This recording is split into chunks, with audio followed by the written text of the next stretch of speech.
Okay, welcome everyone.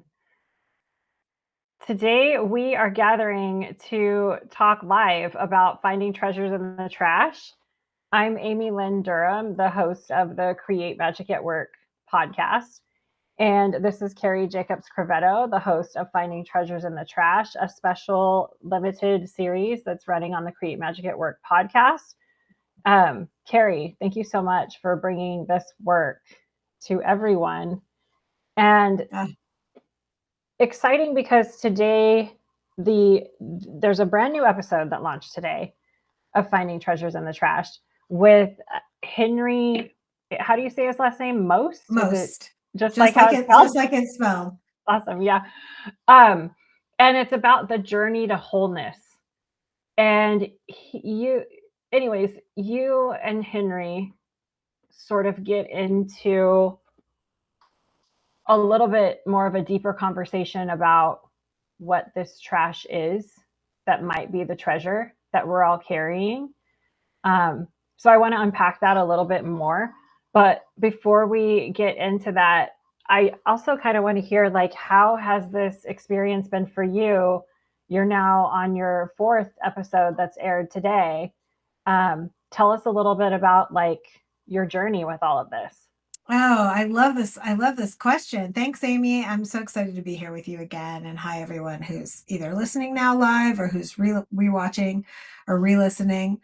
It's been a blast. I mean, I have to say, finding treasures in your trash, or this idea of continuously sort of checking in with ourselves to see what's alive, what's maybe parts of ourselves that we're continuing to shove into the unwelcome section, right, of the concert hall, or parts of ourselves that have been disowned long ago that come up. It never ends.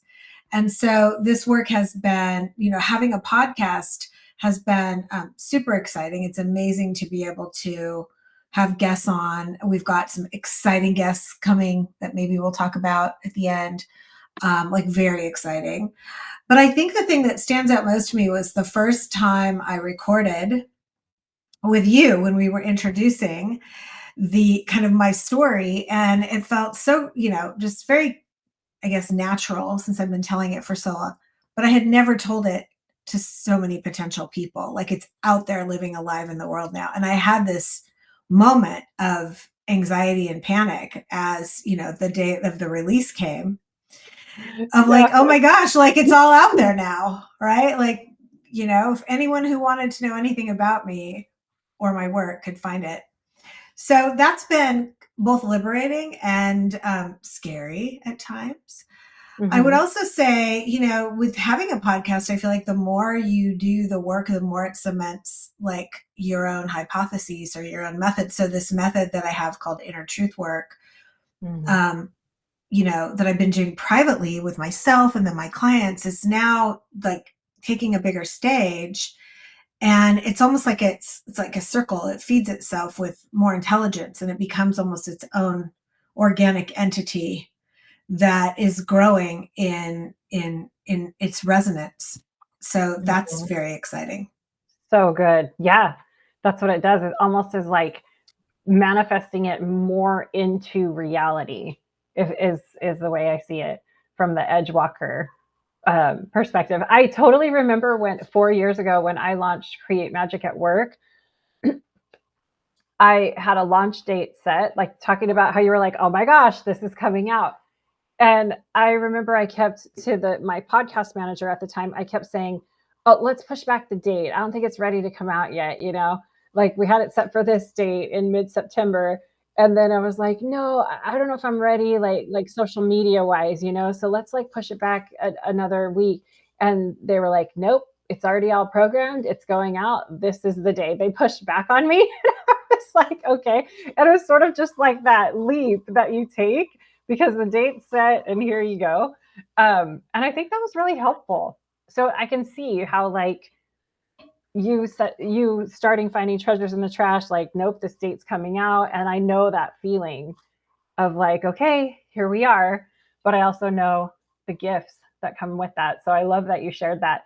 One thing that really strikes me, or that's inspired me from with Finding Treasures in the Trash, And it's really like random. It's not random, but it's the one thing that is I so remember, and it's from the first episode when you talk about, I think it's your aunt who showed up to a holiday gathering or a social gathering of some sort, and she had this beautiful purple, was it a purple velvet jacket? I think of that Hey, all the time.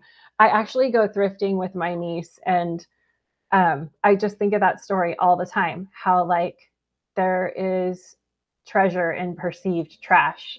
It was just such a beautiful story. So anybody that hasn't listened to the whole series, I really encourage you to go back and check out like from the beginning, finding treasures in the trash, and just kind of like binge the first four, to hear these incredible stories of Carrie's like vibrant, adventurous life. well, I will But you say, kind of, first of all, it was a giant purple velvet cape, like a oh, hooded cape. Okay. giant purple cape that she came in, and that was Mm-hmm. the treasure that she found dumpster diving behind Macy's. But I think the other thing that's been interesting in the four episodes is finding my voice in a new way. And we're kind of, as individuals, we're called to do this all the time in different ways. And you'll notice, like, my first episode, I'm interacting with you, so I'm really confident. And then I do two solo episodes to sort of introduce myself and the concept. And I'm speaking at like a pace, like I had to struggle to not want to go back and redo that second episode because I'm speaking so slowly because there's no one, Mm-hmm. in front of me that I'm speaking to. I'm speaking to these listeners that are out there somewhere in time. And that process too of kind of dropping into my there's a teacher here in Berkeley. Her name is Alyssa DeCaro, and she has a method called core clarity, and it's about like getting in touch with the deepest core of your being, your strength, your throne, and speaking from that throne no matter where you're called to. And it's like all of a sudden I was like, where's my throne? Right? Another opportunity, right? To look at that quote unquote trash, or what's the shadow there around my voice even, and how Mm-hmm. that's been shaping. So just appreciating the journey of this Yeah. podcast quite a bit. Yeah. It's been a lot of fun. Part of your inner truth work method that you share a lot throughout this series, Finding Treasures in the Trash, is helping people feel what it's like to be in their body. And I want to talk about that for a little bit because we hear that a lot in all of the self development spaces lately. Lots of somatic healers, lots of breath work teachers, yoga, mindset teachers. Everyone says, well, you need to be in your body. And I'm kind of like, what does that even mean? Like, how do you just say that to someone and not help them like, I'm sitting here in my body right now. I'm being super skeptical, like, to help. I just feel like there's a lot of conversations that people have where we sort of expect others to understand that, and I would like to unpack that a little more and Mhm. have a deeper understanding of what that means when somebody is just saying, well, be in your body, breathe, or like what are the benefits of that, and what does that even feel like? I just always appreciate your skepticism, I have to say. And I know it's coming from such an earnest place of like, I'm not sure I get this, or I only get parts of it. So I will say, so you're referring to so there's the inner truth work has sort of 5 steps to it. And step 1 is called embodiment. And, the idea is that you can't really totally do the other 4 steps unless you're coming to it from an embodied state. And you're right. I mean, I'm seeing stuff that I never thought I would see about somatics on LinkedIn, right? Yeah. Like, I'm sure that's partially the algorithm, but I think people are hearing like somatic, or be in your body, or embodiment, or, but I think I'll share it through a couple of stories, if that's okay. Go for it. So the first story, and when I think it really dawned on me that I wasn't living in my body, there were 2 big moments. The first moment was I was doing early in my meditation life, so 30 years ago. I was sitting, I think it was Jack Cornfield I was sitting with at Spirit Rock. And he said, James Joyce has a collection of stories called the Dubliners. And in it, there's a story. And the opening line of that story said, Mr. Duffy lived several feet outside of his body. I think it's that, or several feet in front of himself, right? And I looked it up this morning because I knew we might be talking about this. And, ChatGPT had a lot to say about what this line meant, which was really about us not actually living our lived experience, not being connected to our true emotions, not being connected to our authenticity, not being connected to like the present moment, and how in the end, if we're living, 15, 20 feet out in front of ourselves, and I'll talk about that in a minute, we're sort of missing what's really happening right here with us. And we're sort of, it's kind of like listening to speak versus like truly listening, right? Listening to respond to the world around us versus truly listening. So that was kind of the first time it hit me, like, and what that feels like to me is, you can test this out. Like when I'm taking a walk, like I take walks in the evening, and I'll notice that my eyes, like I am sometimes, I'm less and less so now because I've been practicing embodiment for so long, but there are still moments when I'm like 10, 15 feet in front of myself. Like I'm following the world from a position of living my life out in front of myself, which is in many ways just a few milliseconds outside of the present moment when you think about it, right? Because the present moment is happening right here in my body, in my arms, in my heart, in my belly, in my legs, in my feet at all times. And most of us have been taught, like, look out here, pay attention. What did you hear in school? Pay attention, pay attention, pay attention. But it was always to the teacher. It was always to the board. It was always to the computer. It was always to the assignment. There wasn't a lot of like inner attention and even what that means. So we kind of start out as kids feeling really embodied, and we cry and we scream and we want food, or we laugh when something's funny, or we giggle, or we roll around on a hill. And then slowly, it's like, sit still in your chair, pay attention, right? And everything is sort of working to pull us outside of ourselves. Mhm. So that's the Mm. first story. And now I'll follow that up with do you have a question before I go to the second story? I just have a comment. Okay. It almost feels like a more robust way to describe presence, or is it different? No, I would say that's true. There is a way, even this word be present, right? Just to call out another one of those, like, I Mhm. wrote an article some time ago about a party that I went to that was like full of really, really spiritual people. And I was single at the time, and I met this cute guy, and he said, it was like 15 minutes, 20 minutes later, he said, "Oh, do you want to go somewhere and like make out?" I thought that was so bizarre. And I said, "No, I don't know you." And he's like, "Well, what happened to being present in the present moment?" And I thought, okay, this is not what we mean by presence. It doesn't mean we just like follow our ego, our id or our ego wherever it wants to go.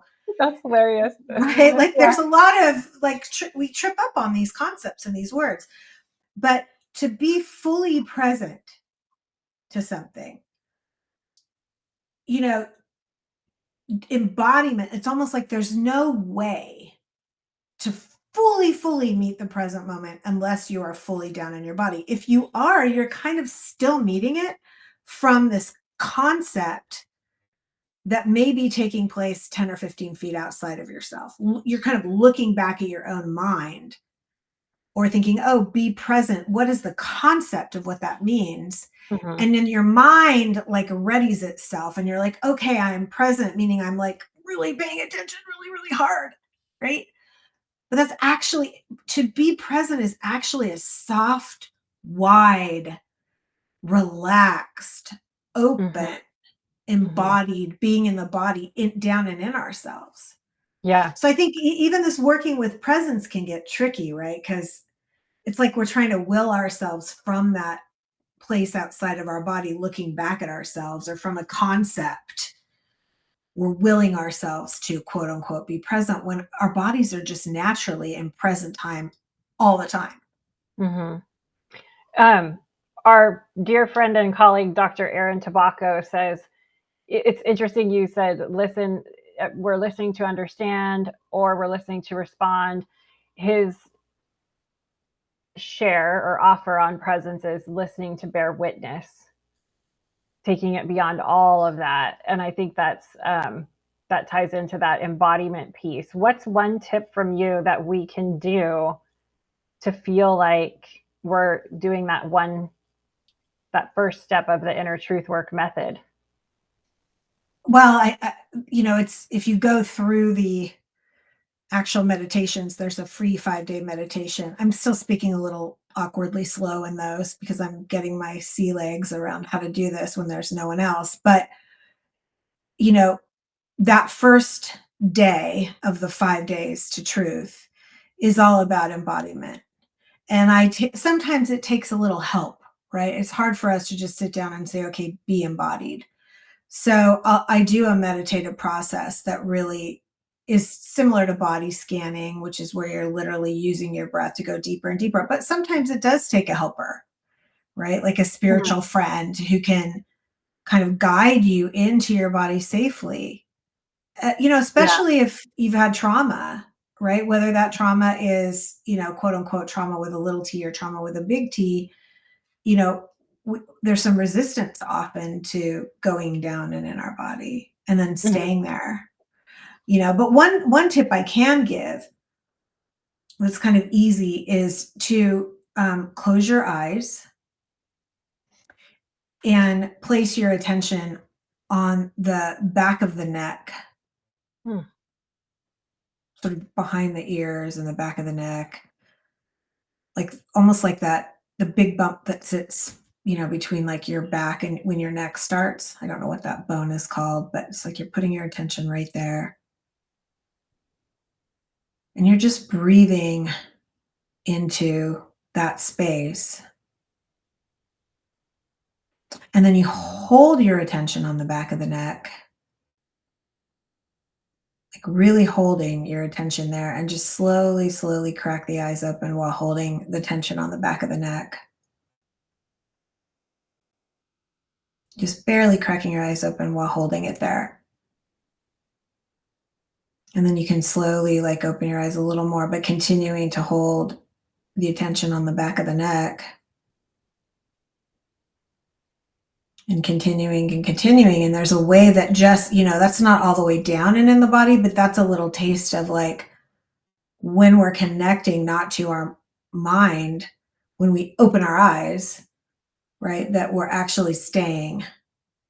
connected to a part of the body. And the idea is that you connect to all of the body so you can feel your feet and your legs at any time. Mhm. Mm. That's cool. Yeah. What's the So benefit of it? Well, so I promised a second story, and so I Oh think yeah. that well, that's okay because it loops to the benefit. So Okay. my second story is if you've listened to the podcast, you might have some taste of this. But I was meditating, pretty aggressively from like 30 to 39, and when I turned 39 years old, I had this moment in my life where I was like, despite everything I have, I was a leader. I think I was like a senior director at an ad agency. I was running a big chunk of the advertising and marketing business for Lexus. I had a home in Santa Monica that I owned like 6 blocks from the sand. I had a really big creative life. I was helping Trudy Goodman to start what's now Insight LA, or I was her first student, one of her first students. Everything looked great. Everything should have felt great, but I wasn't happy. And I didn't know why I wasn't happy. And so I decided to just hit the bottom of the basket and sold my condo, quit my job, broke up with my boyfriend, and decided that I was going to travel around the world. I really wanted to go to This was before this was very common. It was like 2005 for a woman to travel by herself. And I ended up, going around the world. But part of the story is I lived in the Himalayas and I meditated for 3 months where I was mostly silent throughout the 3 months. And I went through a pretty big process of sort of what's called sort of breaking down the ego and coming into what's called awakened enlightenment. And there's a term in Buddhism called samadhi, which is like an absorbed state where you're so absorbed into everything all at once that your mind doesn't really work in the same way anymore. So like I can remember not having active responses and like everything was sort of just from the moment, everything. And I came back home and I was trying to operate like this. I was like trying to get a job because I was running out of money. I was sleeping on an arrow bed in a friend's house. After being like a pretty, senior leader in a company. And I had to get a job. I couldn't interview. Like I was interviewing at MySpace at the time. For those of you who remember MySpace, I couldn't even Oh answer my gosh, questions yeah. because there was no like really relationship to like my backstory anymore. Like my brain was kind of shut down. Like I couldn't recall it, and I got really depressed. And I more and more depressed. And my dad died, and I got more depressed. And I thought, what am I doing here? Like I don't get it. Like why am I in a body? I just could zoom out of this place. Like it's much more interesting to be like in this like spiritual space that I was in India. And I picked up a book by Adyashanti called The End of Your World. In the first chapter or two, it says sometimes when people have a deep enlightening experience, it can cause a depression because you're like, why am I now? Like, what's the deal? And so I went to see him and I got called up to ask a question. And my question, I was having increasing anxiety as this was occurring, right? Like kind of what Henry talks about, like just this increasing anxiety. I didn't want to be here. There were moments when I had suicidal thoughts, like, but not like from depression, but from like, I don't get why I'm here in this body. Like it's much more interesting to be out in the astral and in the spirit world. And I'll never forget, he said these words to me and I worked on them for 7 years. I said, I told him the story. I said, I'm not feeling good. I'm feeling anxious. And I had this, and I was trying to say, I had this big lightning experience. And he said, I know, I see it. And he said, but you're like a baby with a machine gun. And the machine gun was that I had like blasted out into consciousness, right? The baby part was I had done it without my body. And like, that's not the gig. Right. So I had been meditating for 10 years and I would just sort of go up and out of myself. Right. I would kind of go from my crown out and I would just take off. Sometimes when we're in, like, if you do yoga and you go into Shavasana, right, you can, the teacher, you'll blast out for a while and she'll say, okay, come back into the room and move your fingers, move your toes, right. Put yourself back in your body. Well, my meditation practice was all about leaving. And that was really helpful because I really did find a whole nother kind of way that consciousness could speak to me. But then I was disconnected from my very embodied experience. So I spent 7 years really coming back to what does it feel like to be embodied, right? Your skin will tingle more. Your eyes will see more flower. When you look at the red in a flower, your heart you'll feel everything inside Colors your body. are brighter, all of that. Yeah. Yeah, but there's also like, there's a shadow to that even too, right? Like if anything goes wrong, like if my heart skips a beat or like I can really feel everything happening. And now I can meet that same experience of consciousness, but from inside my actual lived human experience, right? With all my own anger, my conditioned stories, the pain of the world,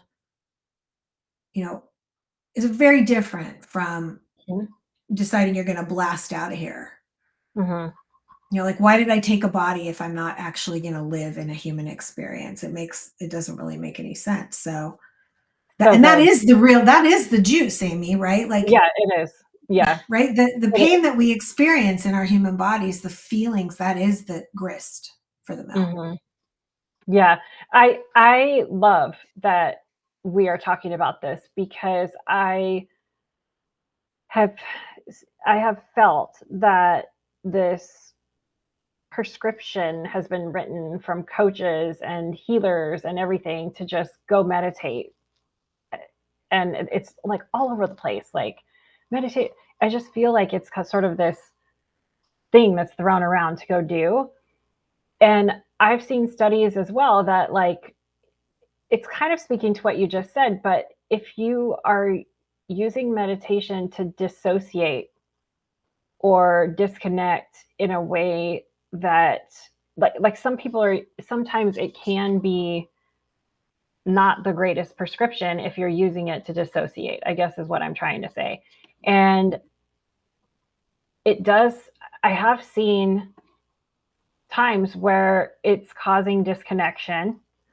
It's causing people not to have this life experience that we're here to have, myself included. I love, checking out.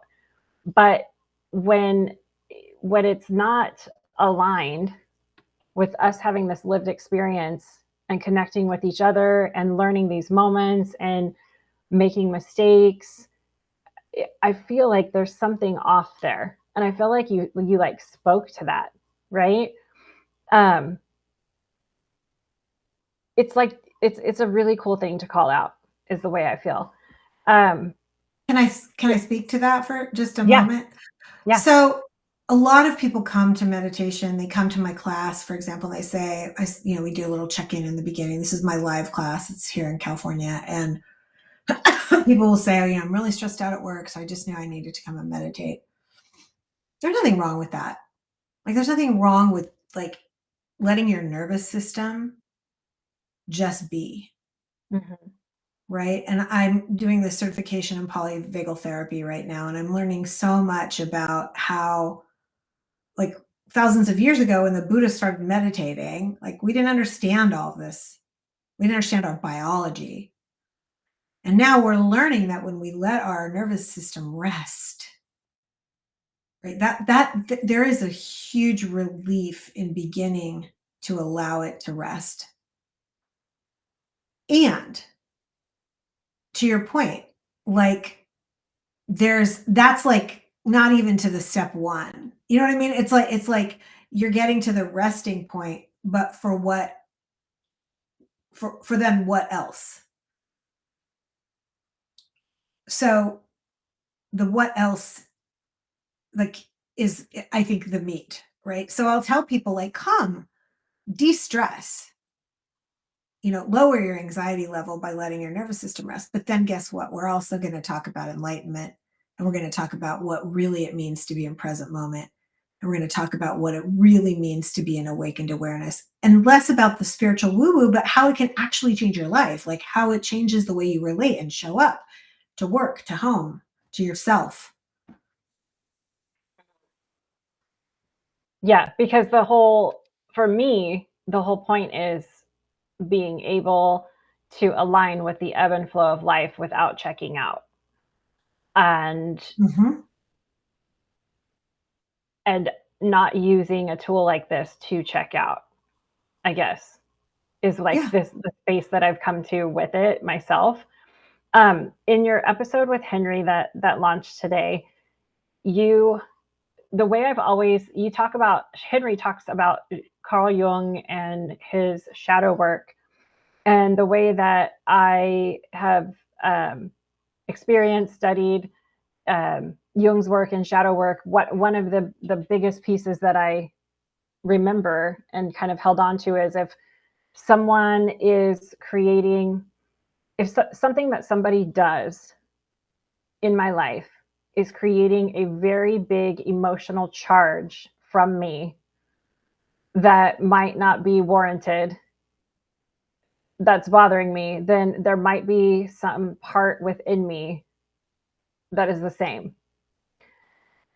And you and Henry talk about something a little bit, you talk about that, but like something a little bit differently that I want to explore, which is how anxiety and discomfort can be an invitation, which I guess that's the same thing, the emotional charge, Anyways, do you want to elaborate on that? On Yeah. I yeah. think what you're saying, I think what you're saying is like in that first part was if I get rubbed or triggered from something, it can sometimes be something that I don't like or don't want to see about myself. Exactly. Maybe, who knows? I'm not going to go into that. I'm not a psychologist, so I think there are times when I get triggered by something that feels like an injustice in the Mhm. world that feels pretty real, like there's an injustice happening. So I don't know. I think there are times when that can be true. But what Mhm. I do think is that, part of what Henry talks about, which is so beautiful, is he talks about the ascension of the self, which simply means like how you become who you are from birth to like early, late adolescence, right? That being like mid to late 20s, like adolescence kind of goes Mhm. until our late 20s, right? And part of what he says is there's things where we're praised. Good job. I like that about you, Amy. Bring that more. And we're like, okay. Like, this is the stuff that the world likes and wants from me. And then there's other cases where it's like either through somebody's experience, like their reaction to you, like either they don't invite you in or, friends in school didn't want to play with you because of certain things, or your parents told you, this isn't so good about you. You're too shy. You should speak more in class. Or all these, we don't like when you do X, Y, or Z. That's bad. And we start to tuck those parts of ourselves away. Like, okay, don't show this, do show this. Mhm. Mhm. And we disown them as if they're not us. Right. And then we say, okay, this part is the self. All the good stuff is the stuff that's the self, right? This is how I identify, even down to like our gender orientation, our all of it, brown hair, how we dress, all of it. And then he says at some point that's the shadow formation right there, that we're tucking these pieces and parts away, these experiences, bad things that happen. Well, I'm not going to look at that. We kind of have this like treasure chest behind us that we're like, that doesn't exist. You get to see this. This is myself. And then he says, we hit a moment where all of a sudden there's like this rumbling in the cage, right? There's this rumbling in the treasure house. It's like something's kicking and punching. And we kind of call that anxiety, right? Pieces and parts of ourselves that want to come forward. And then at that point, we have this moment in time, right? That may happen once, two, three times in our lifetime where it's like we can turn towards it or we can keep pushing it away, right? And a lot of people will sort of divest themselves away from that, distract. I'm going to get a better job. I'm going to focus on finding a partner. I'm going to get married. Oh, my marriage, I'm still hearing the rumbling. I'm going to have kids now. Like they're looking for ways to stop the rumbling. Take a pill, drink. But that is a moment to be able to turn towards that. And then there's like Henry describes a second ascension, which is like the self with a capital S, which is more consciousness around the wholeness of who you are. And I think what you describe about like when someone does something and it can trigger you is sort of like maybe it's like the stuff that's back in the treasure chest that someone else is actively exhibiting in front of you. Yep. And then you're like, I don't like that because you want to disown it and put it back in the chest. Yeah. Yeah, which is a really cool um description that you're sharing, because what you're also saying is that's a part of me that I've disowned. And it also is a realization that we are like this experience that we are all one, that something Yes. we can project and hate so much in someone else can actually almost be within ourselves. And so how do we turn that trash into a treasure? How do we look at that trash, because you called it a treasure chest, but also people are looking at it as trash they're hiding. How do we look at it as the doorway to something better, or not, maybe not even something better, but just composting it Yeah, I'd or say it's seeing better. it as a I mean, treasure? certainly you're going to have a richer, more honest life.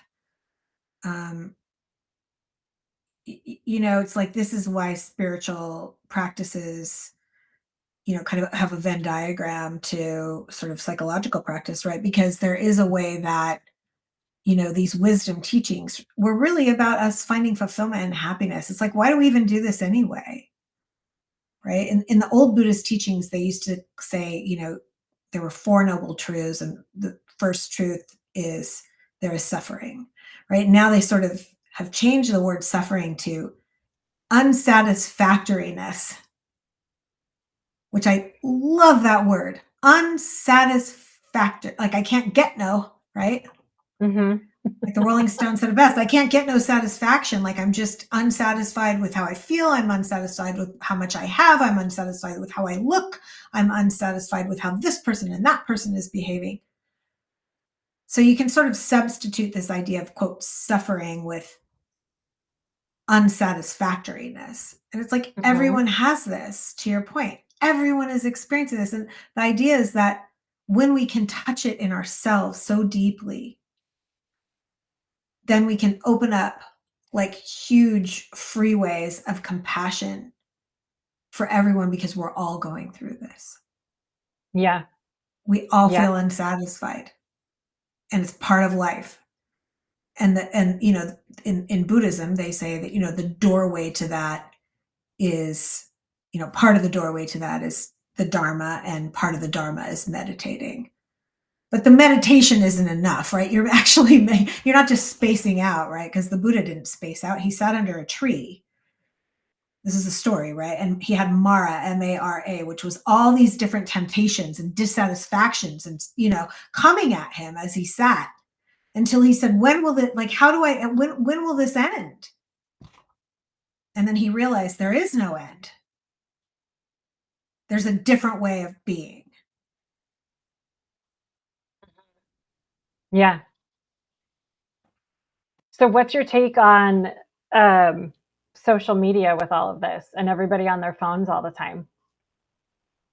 Oh gosh, that's a hard one, right? Because I mean, social media is, in some ways, it's the way in which we're able to connect with each other in ways we never have before. When I took that trip back in 2005, it was early days. I think the iPhone maybe had just come out or hadn't even come out yet. I think it was still using flip phone. It's But I probably can remember being, yeah, it was like, right? It was like maybe the Motorola. Sprint. I was thinking that the Motorola with the Razor. Remember how popular that was? The little Oh flip. yeah. This was your world. When you were in corporate, you used to be in, Yeah, that was my old world. yeah, 90 retail telecommunications. telecom stores. Yeah.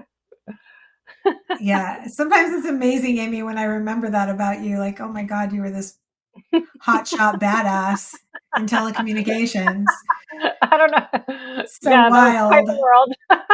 Quite the world. But we had these like flip phones. And when I went on that trip, part of that trip, I was in Africa, and I was in like, you know, I had like, I don't know, 12 days in sub-Saharan like Africa. And I was being led by these Maasai warriors through this trip. It's like 7 of us. And they had flip phones. And, you know, it was like they were connecting into like New York. They were reading the news on those little flip phones. Remember where you have to scroll with the up and down key, and it was like black and white. And they Yeah. were scrolling, and it was like they were connected to parts of the world they'd never been connected to. And they were Mm-hmm. learning and bringing that back Mm-hmm. into their tribe. And so there's beautiful ways in which social media connects us. I can remember just the joy of laughing at TikTok during the pandemic, and just like the crazy, beautiful, creative stuff that humans come up with is hilarious, endlessly entertaining. And I certainly wouldn't be here now if it wasn't for all my, you know, I don't know, I've got like 20,000 followers now across my social. Mm-hmm. However, you know, it's sort of, social imitates humanity. AI will imitate humanity. This is so important. People worry about AI. Oh my God, what's it going to do to us? It's going to be dark. Of course it is. It's going to have all the darkness that humanity has. It's going to be an exact mirror of us, but without the five senses, without the six senses. Mm-hmm. It can't taste, it can't smell, it can't feel. Social media can't do that either. So this is why, for me, it's this work is so urgent. Mhm. Like you could, you know, it's more urgent than ever before because what we're creating out there with AI is going to be an exact replica of all of our shadow as humanity and all of our goodness. Right. So the sooner we can see that shadow, the better we can manage that it doesn't just take over in this sort of AI infrastructure.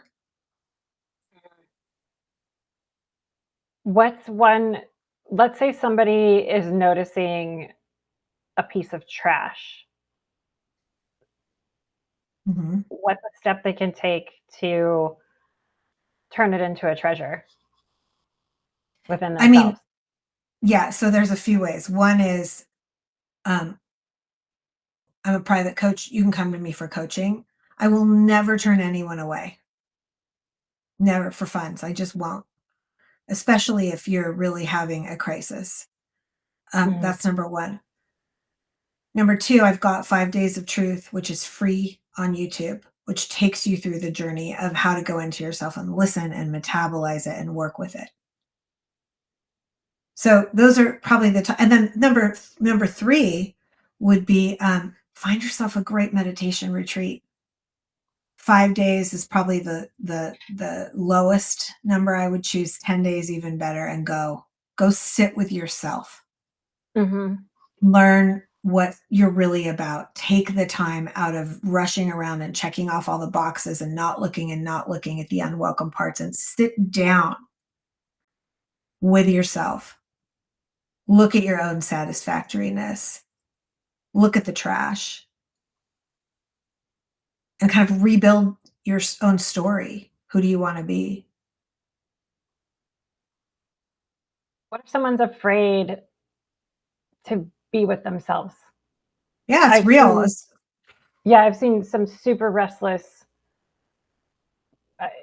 all of us maybe can get into like this super restless state where it's like, oh, I have nothing to do today, and then there's this like anxiety that comes up, and they can't be with themselves, and so it's like, what are we going to Mhm. do? What are we going to do? Where am I going to go? What drama am I going to cause? Even like, Yeah, right? Yeah. yeah. So what would you say to that restless saboteur that comes up? So I want to just pause for a minute to say, like, trauma is real. And I don't know that we had such a, some people are sick of it. Like, I had someone who I was interviewing for like a pre podcast, and she said, I'm just kind of sick of talking about trauma. Like, I don't want to hear about it anymore. Trauma, trauma, trauma. And I get it because it can sometimes things can become contaminated when we make them so popular, right? Yeah. But I think what we're really talking about, if we take away the word, right, is moments in life that have interrupted our way of feeling safe in the world. And if we're feeling incredibly unsafe to the point where, it's uncomfortable to sit in your own body, then that's a sign from your body that says, I need help with this.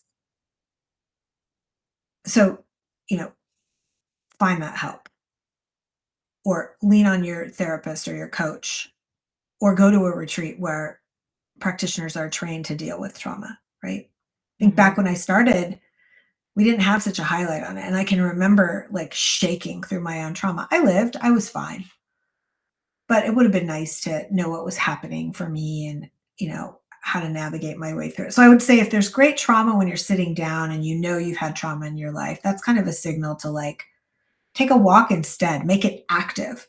Go be out in nature, be with trees, right? And do the same practice. You're still dropping in, you're staying embodied. You're like, how can I feel in my body like a tree? How can I feel? But you're doing it with a little bit more activation in the body versus just like sitting with the vibration of feeling unsafe. Yeah. I think I think so. I'll talk. Yeah. Well, I think it's great that you're calling out different ways for different for different people. I think that's good. And I do, yeah, I've seen, I think since COVID, it really, really became like this thing, trauma that everybody was talking about. And I've seen through some personal experiences, like professionally, um, that there's lots of, I'm leading into a question here because my question is, how does somebody find the right resource for them that doesn't screw them up even more? Yeah. Because I love that you've got the 5 days of truth. Like, you've got your resources here. So if someone's resonating with you, that's amazing. I mean, you are a great resource. You are an integral resource. Um, for someone that's searching, how do they Mm-hmm. know how can they check that they're working with someone that is in integrity? Yep, it's a good question. I want to say a couple things here too. I'm appreciating that you're naming my integrity. I still fight with my own stuff. I'm still pulling trash, right? I am a spicy, complex personality, right? There's going to Mm-hmm. be stuff for me to work with probably until the day I die. Um, but here's what I would say. We are taught to not trust our own tuition. Our own intuition is so smart. And we're taught at an early age to sometimes check that intuition and put it into other people, right? Like, oh, just trust me. So if your intuition, if you're even having a moment of intuition where I'm not sure this feels right, listen. And I would say your direct experience of something is the truest beacon of that intuition, your direct experience. So my teacher Mm-hmm. Ajashanti always said, "Don't trust me. Check it out for yourself. Don't Mm-hmm. trust me. You go look and see what you find." And your intuition has infinite knowledge and it will help guide you to the right teachers. To be super practical, I would look for teachers who have, um, certifications and training in things like somatic therapy, polyvagal therapy, um, Hakomi method. You know, it's pretty easy for people to go out these days and get certifications in parts methods and this and that, but you're really looking for somebody who's done the work, who's walked through their own fire, not just through one kind of door, right? That they've walked through many doors to experience this all the way through. Mm-hmm. And if your intuition says get out, get out.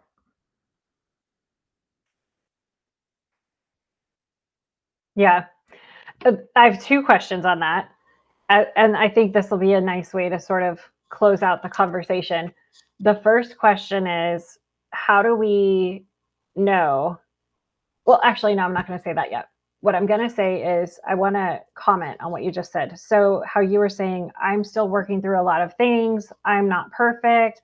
I want to amplify that that's a sign that is someone that's working in integrity, because they're a human being and we're all flawed and we're all on a journey, right? One of the signs of the final ego trap in spiritual intelligence is, if somebody scores really, really high, like the highest level of operating from their higher self, there's like a caution in the output of the assessment that says the final ego trap is thinking you're a guru. Totally. And so that's also something that I think people can look for when they're looking for someone to help them, like a coach or a practitioner, is that sort of, is that it's that some, and that's why we see so many people that we admired and inspired us, or maybe even still say inspirational things, kind of fall off that pedestal, because I feel like I saw that final ego trap come up, where they ended up shifting into impact, shifting into adoration over impact with like the work that they were doing. So I just wanted to kind of amplify that thought that you were sharing. I agree. One of the first things I say when I coach to people, like we set the container, and one of my container rules is like, don't put me on a pedestal. Like I am trained to be a coach, but we're in this together. Like don't pedestal. And I feel like, here's the thing, Amy, I've gotten to see a lot of teachers now close up, teachers that when I was young and I'd read their books, you know, um, my main teachers, right? Including, some big, big, big names, right? Who I got to meet in person, Ram Dass, Jack Kornfield, Judy Goodman, Adyashanti, right? These big teachers that I had that I almost like thought they've got some magical power. And in a way, I think not those teachers in particular, but the system kind of taught us that, right? Mm-hmm. Like, okay, these people have some special power, or some access to the divine, right? Which is somewhat true. They do. Mm-hmm. But But I've also, we also all been, do. yeah, and I've also been in meetings with some of those people, and I've like, Mm-hmm. I've seen them close up and personal now. And there was a moment when I was like, you know, one time I was on retreat, and it happened to be a retreat with, I'm not picking on Jack here, but I happened to be a retreat with Jack, and I love this man. And I was, we were all walking in silence, and I was supposed to be in the retreat room, but I decided to walk. And I was walking really slowly, among the yucca trees and Joshua tree. And this car comes just speeding down the road. And like, we almost collide, and puts on his brakes, and lo and behold, it's Jack Kornfield, right? And he'd been the teacher, and he had the sweetest way of just like waving, like, oh, I was really speeding down the path here, right? And it's like, oh yeah, they speed. It's like the joke that used to be in Glamour magazine, like they drink their milkshakes too. Remember, they would be Mm-hmm. like, Reese Witherspoon, she eats Starbucks also, or whatever. And it's kind of like, your teachers they're We're human, human. Yes. Yes. right? And what they do have is education and experience and access and like infinite wisdom to share that's been passed down from other human beings. But all the other stuff doesn't go away. Like I say, there's no get out of free out of there's no getting out of perfection. Like there's no moving to perfection for any of us. And that's a spiritual practice in itself, is when you are seeking guidance from um, from experts or people that you admire, that you are checking in with your own higher self to see what feels right for you when you're making a decision on anything. That's a big spiritually intelligent skill. It's one of the 21 skills. It's under seeking guidance from higher self or higher power. And I'm kind of excited that we talked about that today, because I think it's really important. If everyone listening today were to leave here with one practice or one way or one wish that you had for them to begin their own trash to treasure transformation, what would it be? Mm.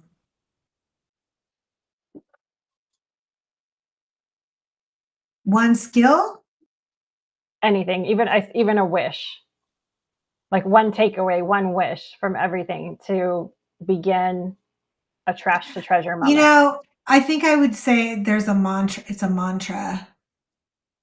And the mantra is, um, like, my wish is that I'm constantly revealing the truth of myself to myself. That there's a continuous practice of, what am I not seeing? What am I hiding? What's back there in the trash or the treasure chest, whatever you want to call it? How do I bring that truth? How do I access that truth? How do I find that truth? And to know that when I do that for me, then I can offer that. It's easier for me to see the truth in everything. Say that mantra one more time. I wish that I'm constantly revealing the truth of myself to myself. I wish that I'm constantly revealing the truth of myself to myself. Okay. I like it. Okay, well, Cari, thank you so much for bringing the Finding Treasures in the Trash series to everyone. And thank you for this special live event that hopefully we'll be putting up for the replay for everyone on our YouTube channels. So, and Amy, I thank you. just want to call out to Create Magic at Work. You're doing such amazing things in the world. And one of the things that I love about you, and you talked about the spiritual intelligence test and, assessment test, and being able to, like, this whole idea of spiritual intelligence and how that takes place in the workplace and why that's Mhm. important in the places that we work. And this thing that I said about AI, like the shadows live at work, shadows live with entire corporations, Oh, yeah, right? they And do. right. And so the work you're doing with Edgewalker, the work you're doing with archetypes, the work you're doing with spiritual intelligence, the work you're doing with organizations to help bring those shadows out into the light so that they can be worked with, so that they can be seen. Like, if you haven't accessed Amy's stuff, do it. Thanks, Cari. Yeah, it's the spiritual intelligence. It's faith neutral. I mean, we don't care what you score. It's just like this eye opener to these 21 skills that go way beyond EQ. That I think are a lot more richer. But yeah, thanks for amplifying that. All right. Well, we will see you soon in either this live event or take a chance to check in links in this replay for Cari's 5 Days of Truth, and also to binge the Finding Treasures in the Trash series. That link will be in there too. So thank you all for joining, and wishing you turning more trash into treasure. Thanks.